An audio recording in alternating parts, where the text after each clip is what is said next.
Paul-Henri Richard, bonjour. Bonjour. Vous êtes ingénieur de recherche à l'UTT, l'Université de technologie de Troyes. Vous êtes l'auteur d'une thèse portant sur la gestion des crises dans les villes intelligentes ou Smart Cities.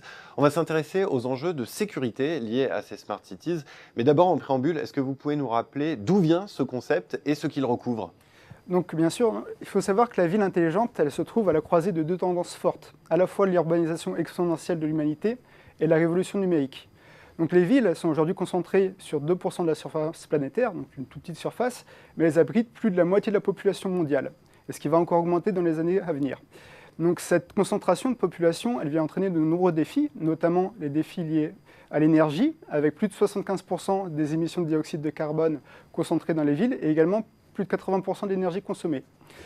Il faut donc pouvoir repenser à la fois le pilotage et la planification urbaine, et considérer les possibilités offertes par les différents outils du numérique dans cet objectif. Ceci en venant utiliser une des richesses jusqu'ici inexploitées, les données de la ville. Alors, quelles sont les finalités de l'exploitation de ces données ? Donc on a plusieurs exemples. Tout d'abord, ça va permettre de maîtriser la demande énergétique en mettant en place des réseaux électriques intelligents ou smart grid qui vont permettre de réguler l'éclairage de la voirie et des bâtiments publics et d'étaler les pics de consommation dans le temps et également optimiser la maintenance des réseaux électriques. Les données elles permettent également de fluidifier les déplacements et de favoriser une mobilité plus durable, à la fois par la gestion des feux tricolores, l'autopartage et la coordination des différents modes de transport, que ce soit la marche, le vélo, l'automobile.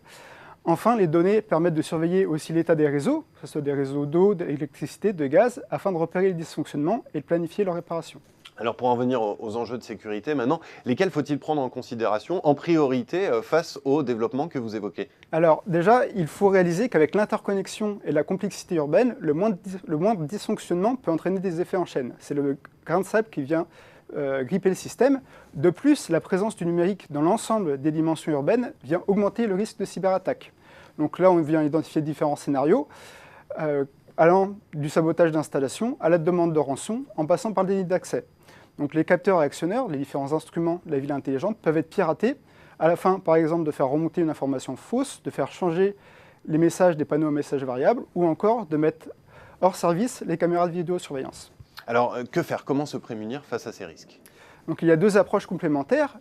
L'approche technologique, il s'agit là d'intégrer la sécurité informatique dès la conception des outils, ce qu'on appelle le security by design. Dans cette optique, plusieurs facteurs sont à prendre en compte. La nécessité de développer une culture de sécurité informatique, la mise en place d'une gouvernance partagée entre les différents acteurs, que ce soit l'État, les entreprises et les collectivités, et la détermination du montant d'investissement à réaliser par rapport au niveau de sécurité souhaité. La deuxième approche, essentielle, c'est l'approche humaine. Autrement dit, il faut pouvoir mobiliser la capacité de réflexion critique de l'être humain, son jugement éthique, pour prendre en compte les limites de la ville intelligente. Pour paraphraser en conclusion le philosophe grec Platon, ce ne sont pas les murailles, mais bien les hommes qui font les remparts protecteurs de la cité. Eh bien, merci beaucoup Paul-Henri Richard pour cet éclairage sur ces enjeux de sécurité liés à l'essor des Smart Cities. Merci beaucoup. Merci à vous.